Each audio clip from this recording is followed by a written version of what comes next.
Robin Hood. This is Chapter 3, Will Scarlet Joins the Band.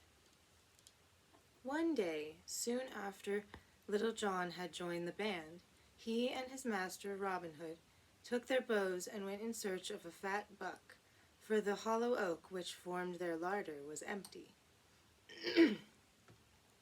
About midday, the two outlaws saw a fine herd of deer before them, at the far side of an open grassy space in the forest.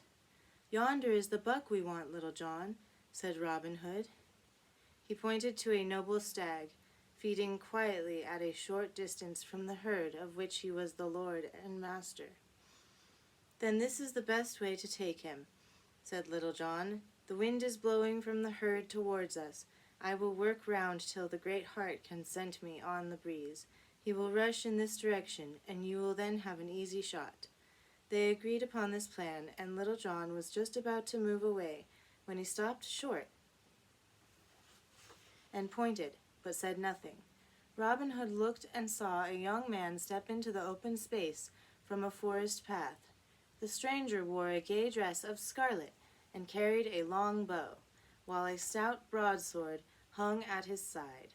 No sooner had he left the narrow path than his glance fell upon the herd of deer, and the great stag, which now raised its head and tossed its antlers at the sight of this scarlet-clad figure, stamped on the earth.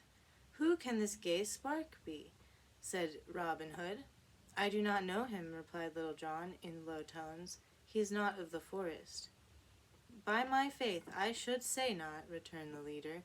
"Yonder suit of scarlet shines like a fire among the trees. It were better for him to wear a dress of good Lincoln green if he wishes to walk in the forest. 'Tis some fop out of the town come to walk in the greenwood." But just at this moment the two watchers saw a feat which brought a murmur of admiration to their lips. The stranger had strung his bow, snatched an arrow from its quiver, and laid it on the string. The movement had startled the stag, and he had given the alarm, and the whole herd was fleeing silently and swiftly. Several hinds had gathered around, and the mighty heart to protect their lord, and it seemed hopeless to think of getting a shot at him. But just on the edge of the trees, the stag bounded out and headed the herd for a moment. That moment was enough. The string twanged, the arrow flew, and the stag pitched forward headlong and lay still, the shaft buried up to the feather in his dappled side. "By Our Lady, a noble shot," murmured Robin Hood. "This is no fop from the town, Little John. Do you stay here while I go to speak with him." So Little John remained in hiding in the thicket, and Robin Hood walked up to the stranger, who now stood beside the great deer which he had slain. Well shot," said Robin as he marched up to the place. "Yon shaft was loosed in the very nick of time, stranger."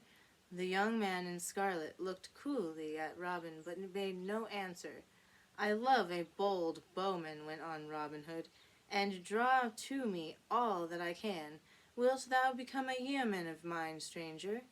"And pray who art thou?" said the young man in scarlet, and his tone was rather scornful. "And why should I become thy yeoman? It seems to me thou art some kind of forester." "Ay, truly am I," replied Robin. "And herd the deer for the king?" went on the young man. "Ay, truly, for the King of Sherwood," chuckled Robin. "Whether King of England or King of Sherwood, it is all one to me," drawled the gallant. "Take thy own way, good forester, and trouble me not. I want naught to do with thee." "And if I am not of a mind to take my way, what then?" demanded Robin. "Why, by my faith, thou wilt remain in peril of a beating," returned the other. "This seems a cool fellow," said Robin to himself. "I will make trial of him and see if his courage is as great as it seems."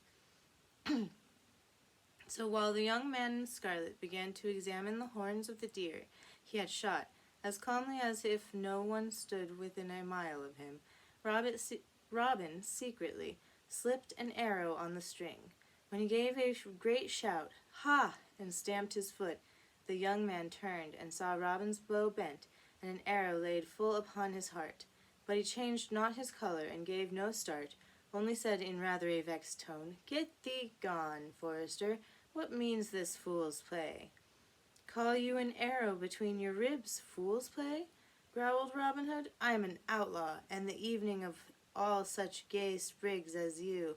Fling down your and the enemy of all such gay sprigs as you. Fling down your purse at my feet, and quickly too, lest I lose the string." "You are of that company, then," said the young man in a tone of mild surprise. "Well, well, there is a strong argument in a grey goose shaft."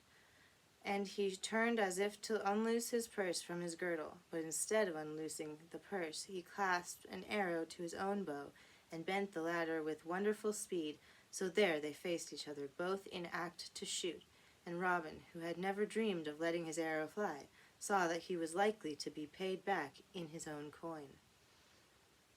"Hold thy hand," cried Robin, "hold thy hand.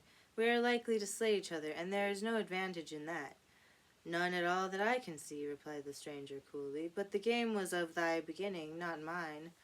"Then I end it," said Robin Hood, and took his arrow from the string.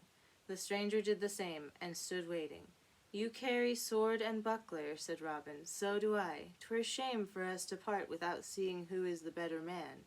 So they betook themselves to a flat piece of turf beneath the wide-spreading branches of a mighty oak, and each man arranged his buckler on his left arm, and took his good broadsword in his right hand.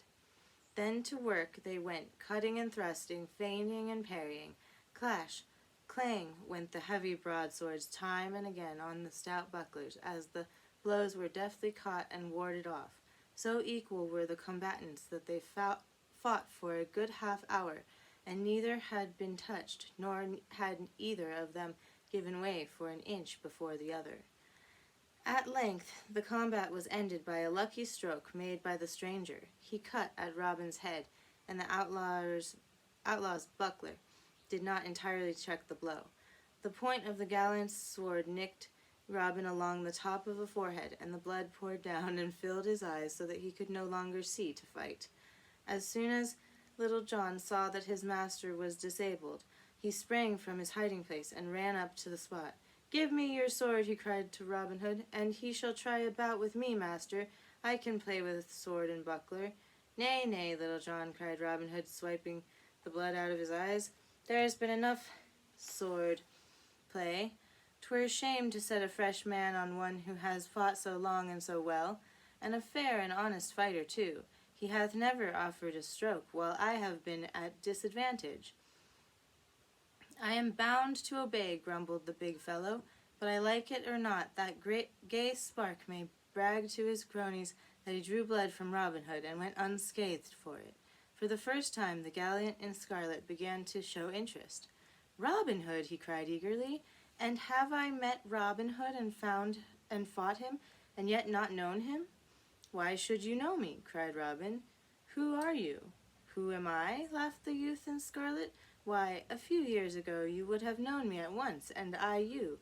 Robin, have you forgotten Will Gamewell?" "Forgotten my only cousin?" said Robin Hood. "No, never. But can you be he? Are you the lad I used to go bird's nesting with, and whom I taught first to draw a bow?" "Yes, I know your smile now, and your voice. Well, to think we should have fought each other." The two cousins shook hands heartily, and then Little John took Gamewell's hand in turn. "But what are you doing in the forest, Will?" asked Robin Hood. "Looking for you, Robin," was the answer. "You must know that I am an outlaw too. I have fled the forest with a man's blood on my hands, though it was not shed willingly. You remember old Grim, the steward?" "Ay, that I do, the scurvy old knave," replied Robin. "If it was he you killed, you had good reason for it, I warrant." "You shall hear," replied Will. "You know that our lands run with the chase of Baron de Lacy, our Norman neighbor. De Lacy has long coveted our estate to round off his great possessions, and as my father is now old and has no children except me, the Norman thought to slay me and then get a grant of our lands as being without an heir." "That rascal," said Robin, "but the trick hath been played before, and with success too. Well, How did you fare with him, cousin?" "I was out shooting with the bow the other day," went on Will, "and Grim came with me. I was waiting at a gap for a deer to pass, when some feeling, I know not how it sprang up in my heart, caused me to turn, and there was Grim, bending his bow, the arrow laid upon me. To save myself I loosed a shaft at him, and we shot together. His arrow tore my doublet, but mine went through his body, and he was a dead man within 5 minutes. Yet in that time he confessed that he had agreed with De Lacy to slay me for a great reward and a high position in the Norman's household." "Foul Norman treachery," cried Robin Hood. "They are ever ready to strip the Saxon by any means, and the fouler the practice, the better they like it. And what happened to you then, cousin?" "Why, as ill luck would have had it, the manner of the steward's death came to the Norman's ear at once, and he set the sheriff speedily on my track.